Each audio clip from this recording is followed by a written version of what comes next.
Le invito a que usted abra el Salmo 84.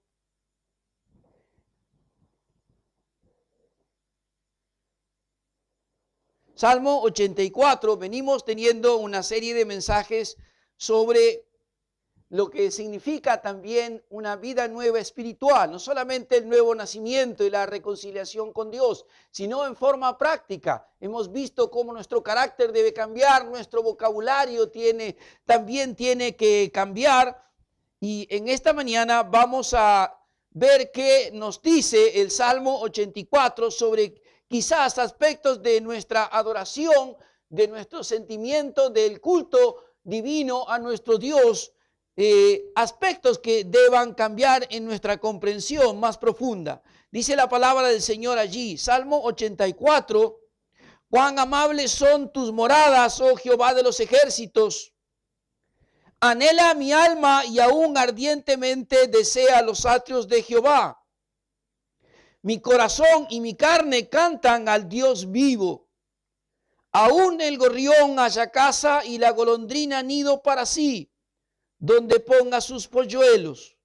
Cerca de tus altares, oh Jehová de los ejércitos, Dios mío, Rey mío y Dios mío. Bienaventurados los que habitan en tu casa, perpetuamente te alabarán. Bienaventurado el hombre que tiene en ti sus fuerzas, en cuyo corazón están tus caminos. Atravesando el valle de lágrimas lo cambian en fuente. Cuando la lluvia llena los estanques, irán de poder en poder y verán a Dios en Sión. Jehová Dios de los ejércitos, oye mi oración. Escucha, oh Dios de Jacob. Mira, oh Dios, escudo nuestro, y pon los ojos en el rostro de tu ungido. Porque mejor es un día en tus atrios que 1000 fuera de ellos. Escogería estar antes a la puerta de la casa de mi Dios que habitar en las moradas de maldad. Porque sol y escudo es Jehová Dios. Gracia y gloria dará Jehová. No quitará el bien a los que andan en integridad. Jehová de los ejércitos, dichoso el hombre que en ti confía. Hermosa palabra de nuestro Dios. Señor, te bendecimos. Gracias te damos en el nombre precioso de Jesucristo, nuestro Señor y nuestro Salvador. Queremos pedirte en esta mañana que tú ilumines nuestro entendimiento, abras nuestro entendimiento, abre nuestro corazón. Y Señor, aplique esta palabra a nuestra vida para que, Señor, la comprensión sea más profunda y nuestra comunión, nuestra consagración, nuestra adoración a ti, Señor, sea cada vez más plena, más profunda, Señor, y que glorifique tu santo nombre, más pura. Señor, bendecimos en esta mañana el nombre de tu Hijo Jesucristo, quien se hizo carne por amor a nosotros y en obediencia a ti. Señor, te damos gracias por tu Espíritu Santo que abrió nuestro corazón y nos convenció de pecado y aplicó la sangre de Cristo a nuestra vida. Gracias, Señor, por tu palabra, la cual nos enseña, nos edifica, es lámpara, Señor, a nuestro camino, en medio de todas las tinieblas de este mundo. Sea tu santo nombre bendito, en el nombre precioso del Señor Jesucristo. Amén y amén.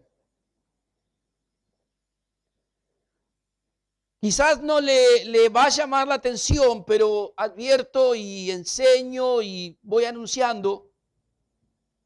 Estamos viviendo para muchos, y comparto la opinión, un tiempo de crisis, sino de apostasía en muchas de las iglesias o en el cristianismo. Hay un ecumenismo, un integrarse que no es sano,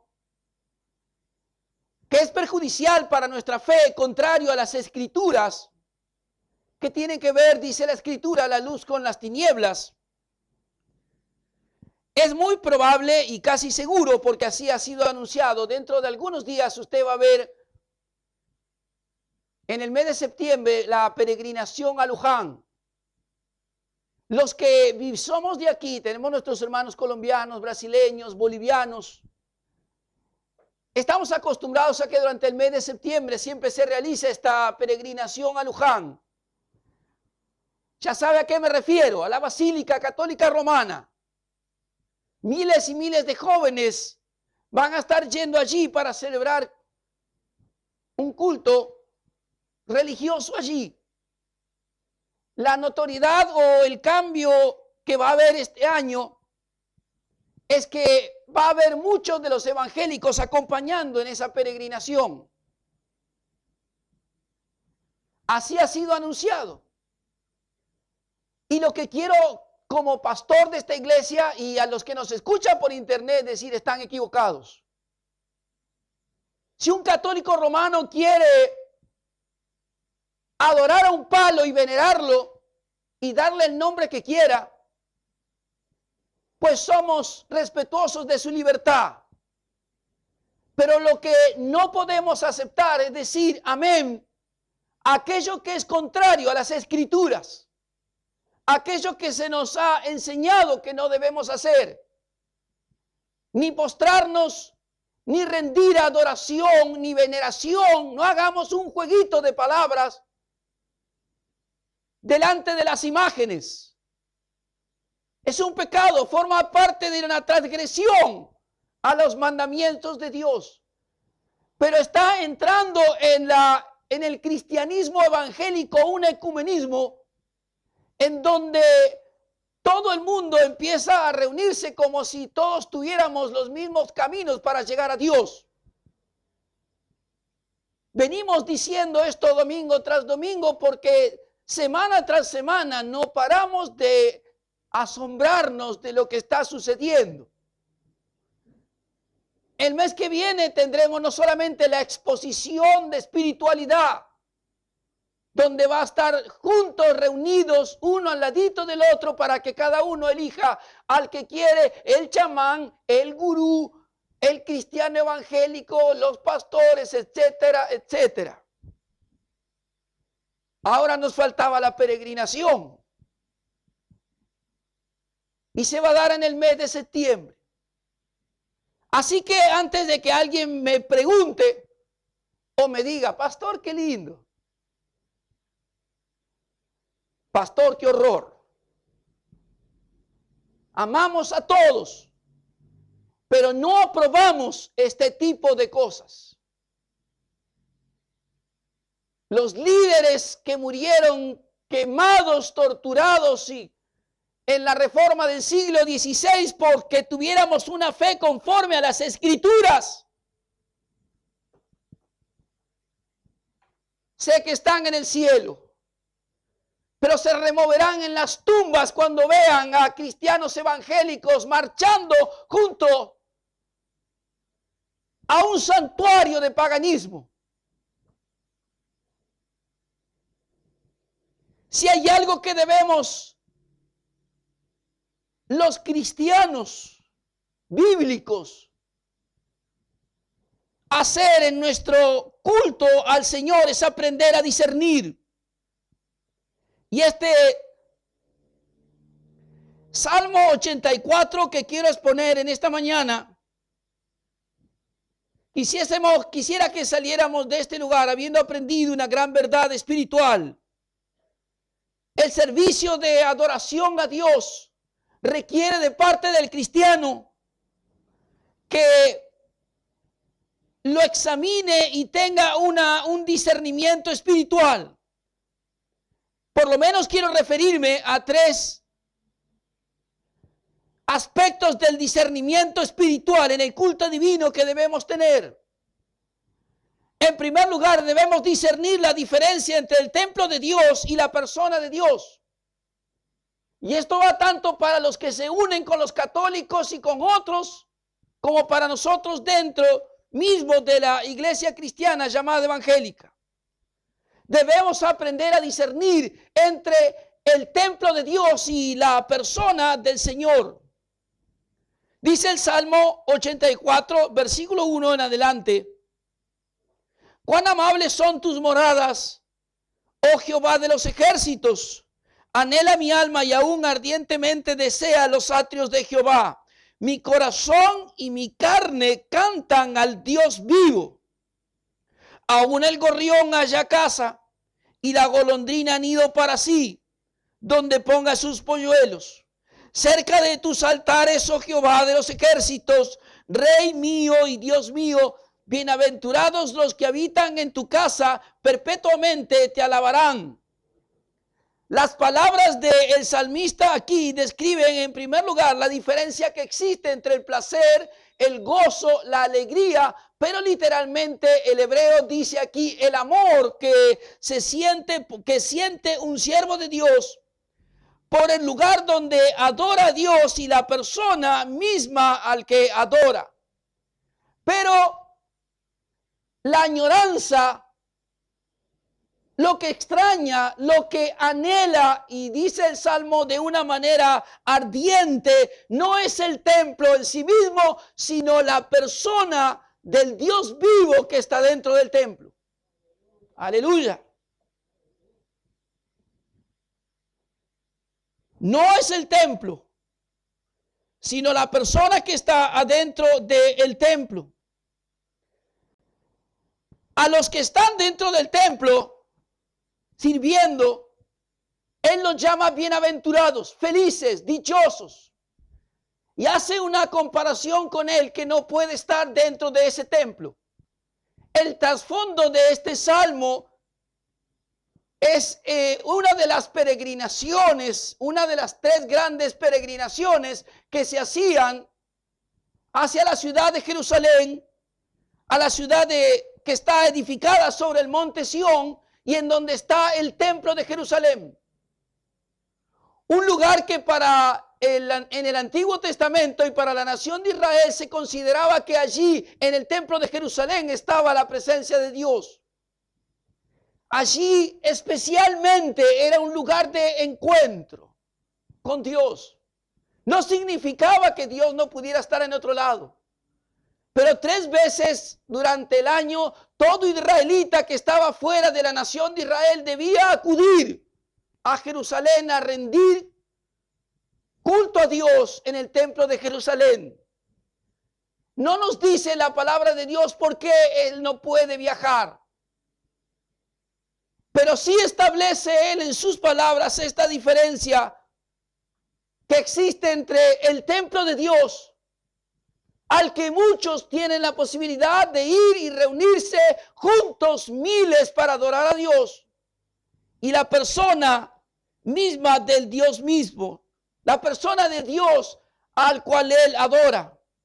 Tienen claro que hay que hacer un discernimiento entre el templo de Dios y la persona de Dios, porque se corre el peligro de hacer de los templos un fetiche, de hacer de los templos algo que Dios jamás ha pretendido lograr. Hacer de los templos un lugar, un santuario de idolatría. Hacer de los templos algo que sea más importante que el Dios al cual voy a adorar.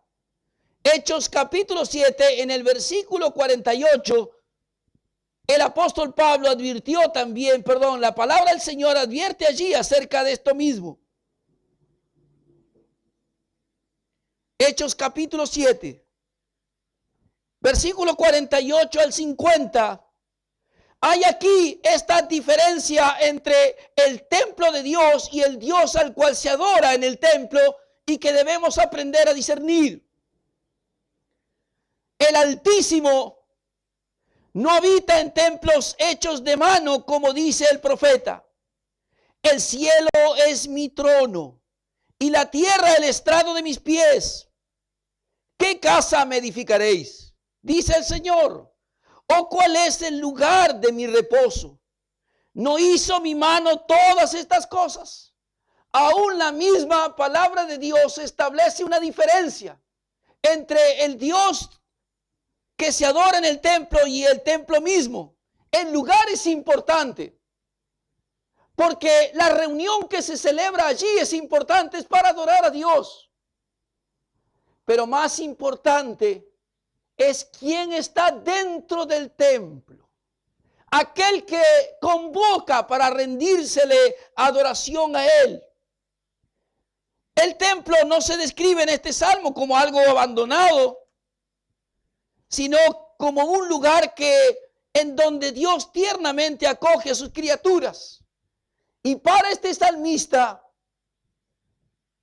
el cual no sabemos por qué razón no puede peregrinar con el resto para ir a adorar a Dios en Jerusalén. Para este salmista, Dios, si tiene lugar para un gorrión, si tiene lugar para la golondrina, ¿cómo no va a tener lugar también para Él mismo que le adora, que le ama, aun cuando no pueda viajar? El templo está lejos. Muchos van en peregrinación para allí. Él no puede hacerlo, sin embargo, Dios está con él y él puede establecer claramente esta diferencia entre el templo de Dios y la persona de Dios mismo. Estamos en el nuevo pacto, en la nueva dispensación, no en el Antiguo Testamento. El nuevo pacto sellado con la sangre del Señor Jesucristo, en donde los cristianos no necesitamos de lugares determinados para encontrarnos con Dios. No necesitamos de un lugar especial para adorar a Dios. No necesitamos hacer peregrinaciones.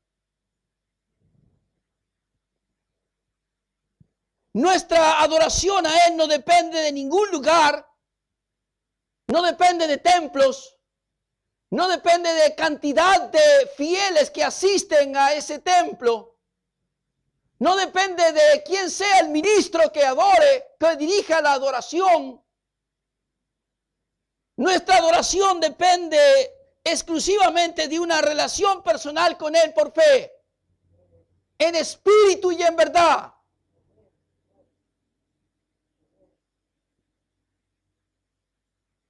Si hay algo que debe estar profundamente en el corazón del cristiano, es la adoración de su Salvador y de su Señor. Esta debe ser la motivación más profunda. Dios es mucho más grande que los templos. No importa cuán grande sea, no importa cuántos miles de fieles tenga, adoramos a Dios.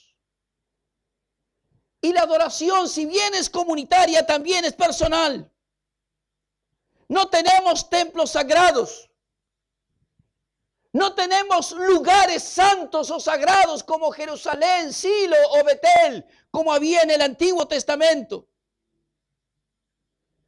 Nuestra adoración es en espíritu y en verdad.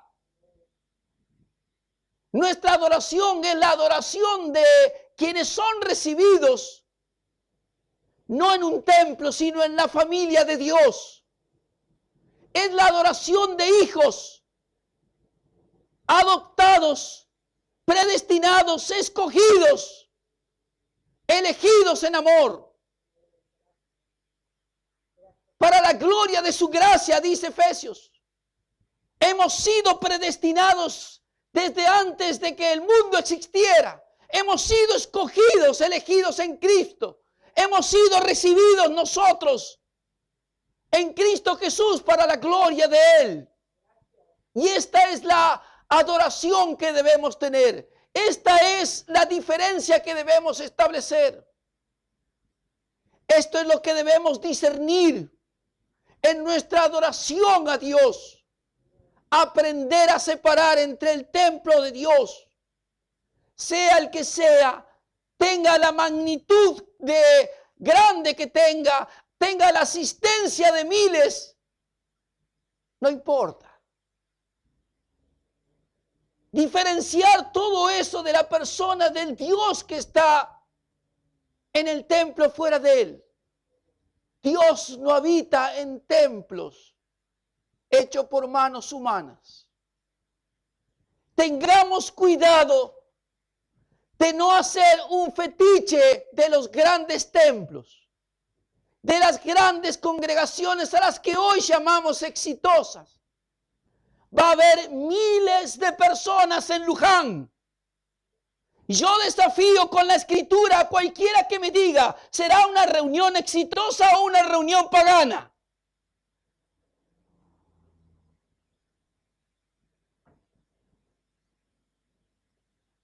El número no es sinónimo ni de éxito ni de espiritualidad. La Plaza San Pedro en Roma se llena de millones de fieles todos los años. Amamos a nuestros hermanos católicos romanos. No son hermanos en la fe. Pero no aceptaremos un papa. No aceptaremos basílicas ni catedrales. No aceptaremos peregrinaciones a ningún lugar. Si hay algo que el cristiano que sujeta su vida a las Escrituras debe aprender a discernir, es entre el Dios al que adoramos, a nuestro Salvador, que se hizo carne en la persona de Cristo, y cualquier clase de templo. Antes hablábamos de los templos católicos, hoy vamos a tener que hablar de cualquier clase de templo. El Verbo se hizo carne y habitó entre nosotros. La palabra habitar allí en Juan capítulo 1, versículo 14, significa tabernáculo en griego. El tabernáculo es el lugar donde en el Antiguo Testamento se producía el encuentro entre el israelita y la presencia de Dios. La presencia y el encuentro con Dios para nosotros es en Cristo. No en una religión, no en un templo. En Cristo Jesús. Debemos aprender a diferenciar entre el templo de Dios, sea el que sea, se llame como se llame, pertenezca a la confesión religiosa que pertenezca, y el Dios, nuestro Salvador, quien murió por nosotros y nos recibió como hijos en su familia. En segundo lugar, tenemos que aprender a discernir entre el templo de Dios, sea cual fuere, se encuentre donde se encuentre, y la comunión personal que debemos tener con Dios, que podemos tener. Dice el versículo 5, bienaventurado el hombre que tiene en ti tus fuerzas, en cuyo corazón están tus caminos. Atravesando el valle de lágrimas lo cambian en fuente. Cuando la lluvia llene los estanques, irán de poder en poder y verán a Dios en Sión. Jehová de los ejércitos, oye mi oración. Escucha, oh Dios de Jacob. En toda la nostalgia, la tristeza que tiene este salmista, que no puede ir en peregrinación como se usaba en aquel tiempo hasta la ciudad de Jerusalén para adorar a Dios junto con sus hermanos en la fe, describe ahora una segunda diferencia que debe estar presente, que debe ser hecha en nuestras vidas como cristianos. Y es la diferencia que existe entre el camino de los que van en peregrinación a Sión y él mismo, su propia persona, que no puede viajar. Esto ocurre hace ya cientos, miles de años. A los primeros que viajan allí el salmista les llama bienaventurados, felices, dichosos, porque van al encuentro de Dios. Esta no es la peregrinación a la que me referí en la introducción de este sermón. Felices, dichosos, porque ellos tienen la posibilidad que él no tiene, no sabemos por qué, de ir al encuentro con todos sus hermanos de una reunión especial de adoración a Dios, de ir a un encuentro con Dios. No se nos dice de cuán lejos ellos están viajando. No era como en este tiempo. No hay los medios de movilidad que tenemos hoy. Y llegar a Jerusalén, en términos prácticos, traía también ciertas dificultades. Hay pruebas en el camino que uno puede tomarlas aquí, por un lado geográficamente y por el otro lado espiritualmente. Llegar a tener ese encuentro con Dios, esa reunión especial con Dios, muchas veces trae lágrimas, porque hay pruebas que hay que atravesar en el camino. Sin embargo, dice el salmista, porque ellos han dedicado su vida a Dios, porque ellos buscan ese encuentro y esa adoración a Dios, Dios va a derramar una lluvia sobre ellos. Está describiendo así una bendición especial, una lluvia en medio de un día que apareció soleado, sin nubes, donde nadie puede esperar que llueva. Dios puede traer esa lluvia de bendición. ¿Me entiende, verdad? El camino a Dios no está tan solo como a uno le parece. Dios mira desde su santo trono y puede derramar lluvia cuando nadie le espera. Dice la palabra, irán de poder en poder y verán a Dios en Sión. El monte Sión, donde estaba construida Jerusalén, donde se construyó el templo de Jerusalén, era un lugar geográfico, pero también espiritual.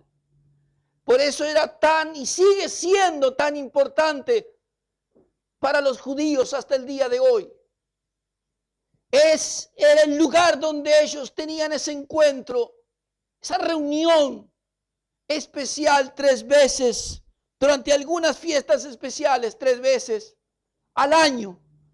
Y esto es lo que el salmista va aquí a diferenciar, es entre aquellos que pueden ir y tener un encuentro y una reunión de adoración a Dios y comunión con Él, y su propia persona, la que no puede viajar.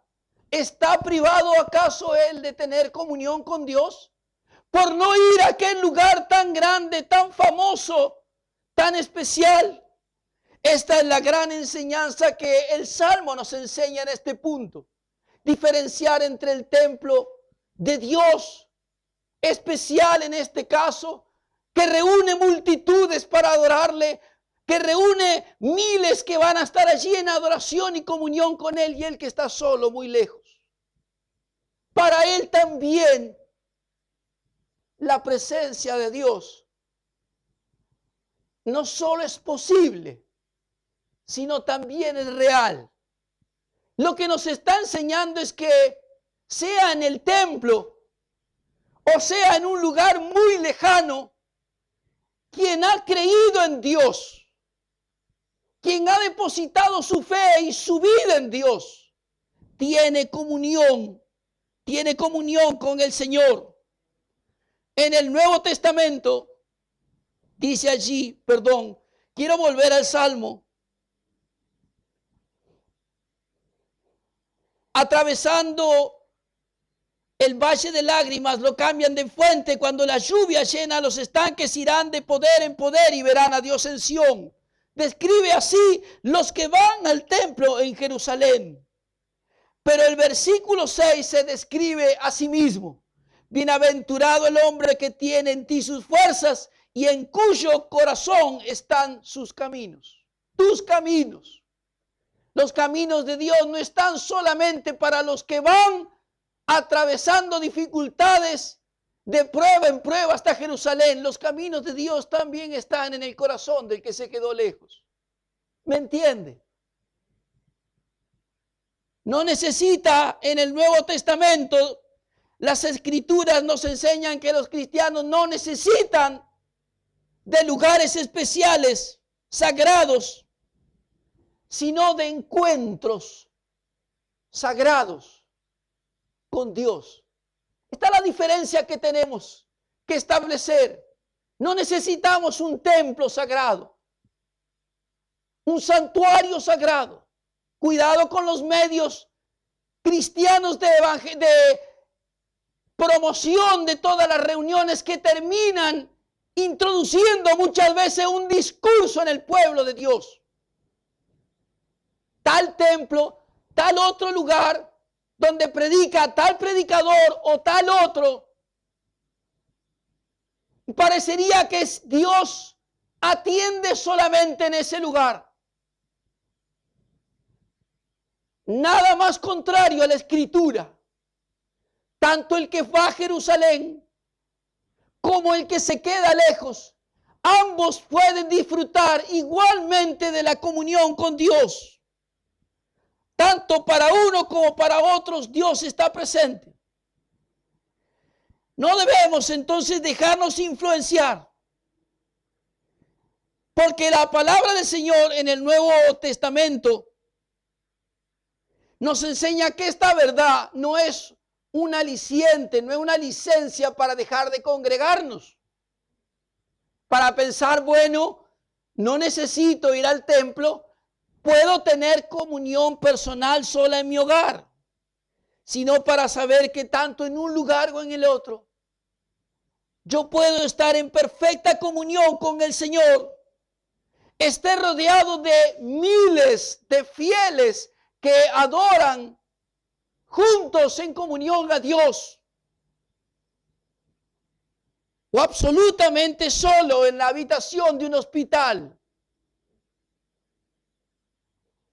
impedido de ir al templo, rodeado de miles que en comunión adoran a Dios en el más grande templo que usted pueda imaginarse. No está mal tener templos grandes ni asistencia de muchos. Solo debemos discernir que se está en comunión tanto en ese lugar con Dios como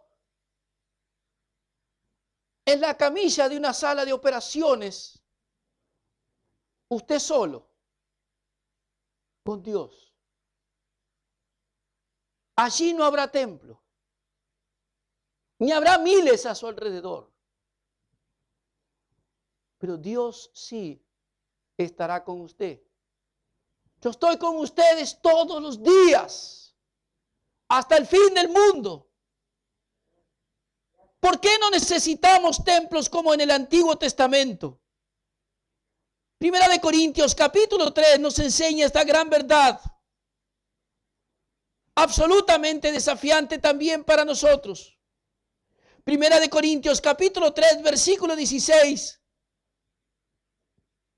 ¿No sabéis que sois templo de Dios y que el Espíritu de Dios mora en vosotros? Somos nosotros el templo de Dios. El israelita tenía que ir al templo de Jerusalén. Dios ha hecho su morada dentro de nuestra vida. Esa es la tremenda diferencia. Esto es lo que hace que vaya en un lugar a adorar o esté solo en otro. Dios esté conmigo. Nosotros le hemos recibido en nuestro corazón y somos hijos de Dios. Él nos recibió en Cristo Jesús y formamos parte de la familia de Dios. Somos templos del Dios viviente. Primera de Corintios capítulo 6 versículo 19. ¿O ignoráis que vuestro cuerpo es templo del Espíritu Santo, el cual está en vosotros, el cual tenéis de Dios y no sois vuestros? Fuimos comprados por la sangre del Señor Jesucristo.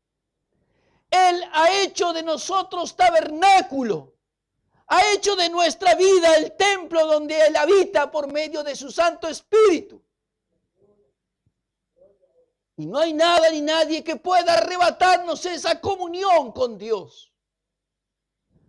No necesitamos peregrinaciones. ni templos sagrados, ni santuarios especiales. Adoramos a Dios en espíritu y en verdad y tenemos comunión con Él en el templo más grande que usted pueda imaginar.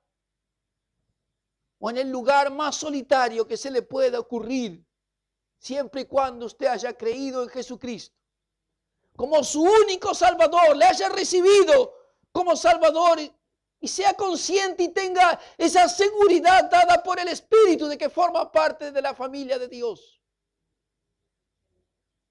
Nadie puede arrebatarle, ni privarle, ni quitarle de esa comunión que usted tiene con Dios. Y esta es la diferencia que debemos aprender entre el templo de Dios y la comunión con Dios. Cuando hace ya unos días, la otra semana, volvíamos por el pasillo de entregar los alimentos, evangelios y orar por los niños, vi a una mamá que no era creyente, con su bebé en brazos, leyendo una de las porciones de la palabra de Dios que le entregamos.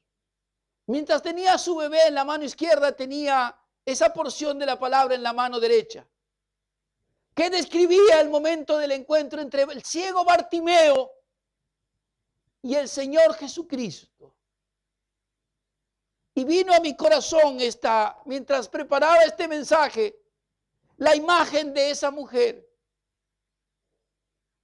¿Quién puede decir que Dios no puede venir a su corazón en ese momento?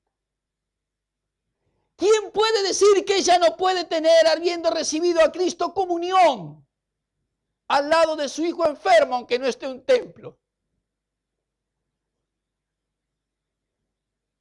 Estoy cansado del venga y reciba.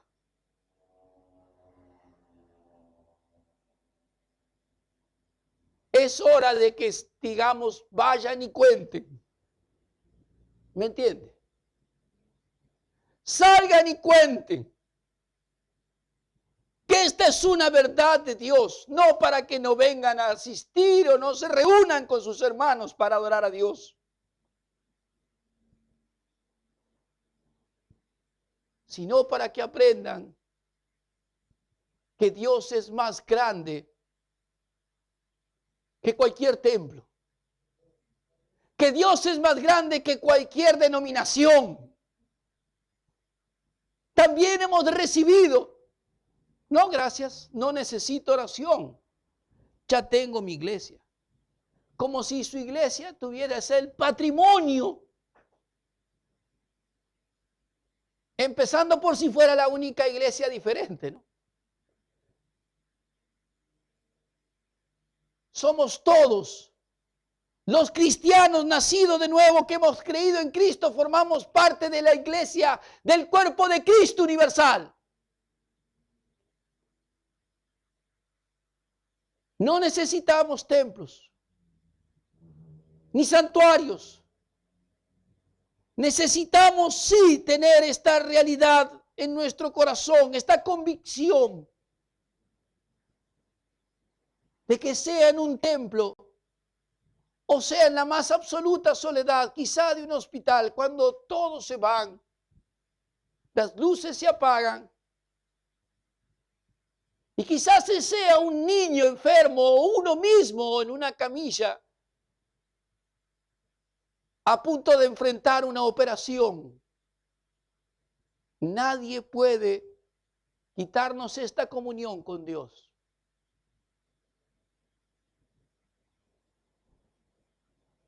Pregunté una vez a alguien que fue mi pastor, mi tutor de tesis y un amigo, ¿cómo se sintió en el momento en que tuvieron que operarlo? De una operación muy delicada. Y él dijo, cuando las luces se prendieron sobre mí y vi la mascarilla venir, Allí es donde uno está totalmente consciente de la presencia y la comunión con Dios. Con total tranquilidad, Señor, yo soy tuyo. En tus manos me entrego. Esa comunión con Dios, que debemos vivirla en todas circunstancias de la vida. Aunque haya lágrimas en el camino, ¿me entiende? No vamos a Jerusalén. Si hay una peregrinación que estamos haciendo, no es a Jerusalén, tampoco es a Luján, sino al cielo. Al cielo, a la presencia de Dios. Allí vamos todos juntos. Allí estaremos en la eternidad con Él. Habremos atravesado por problemas familiares, de salud, económicos, aún dentro de la vida misma de la iglesia. Habremos atravesado quizás muchas pruebas, muchas. Y derramado quizás muchas lágrimas. Pero un día llegaremos a nuestra Jerusalén, al final del camino, a la gloria del Padre. Y quiero terminar con una visión que Dios dio a Juan en el Apocalipsis capítulo 7, versículo 13.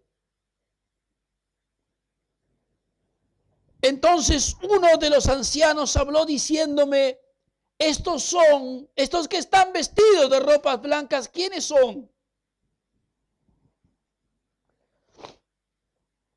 ¿Y de dónde han venido? Yo le dije, Señor, tú lo sabes.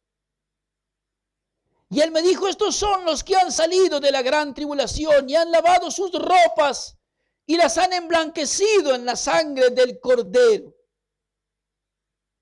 Por esto están delante del trono de Dios y le sirven día y noche en su templo. Y al que está sentado sobre el trono extenderá su tabernáculo sobre ellos. Y ya no tendrán hambre ni sed. El sol no caerá más sobre ellos ni calor alguno, porque el Cordero que está en medio del trono los pastoreará y los guiará a fuentes de agua de vida. Y Dios enjugará toda lágrima de los ojos de ellos.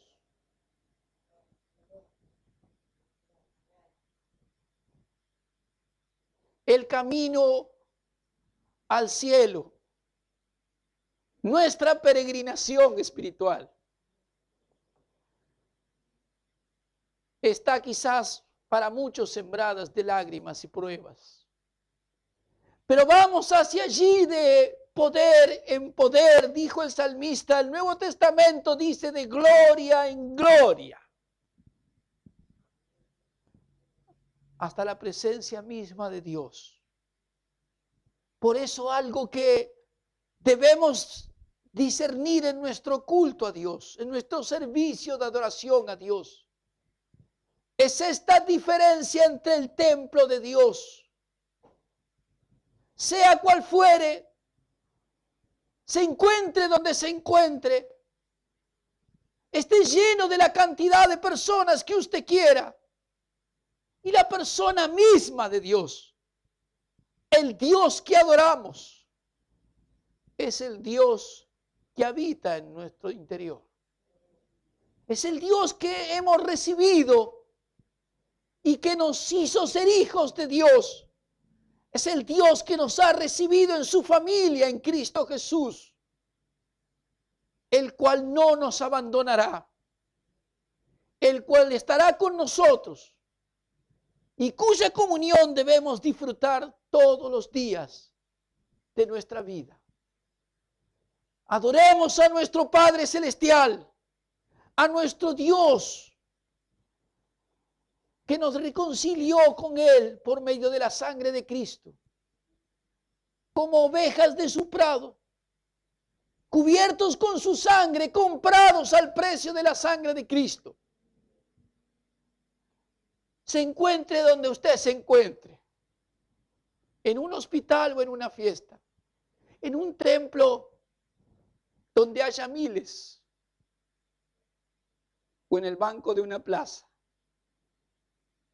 Usted pertenece a Cristo, es de Cristo.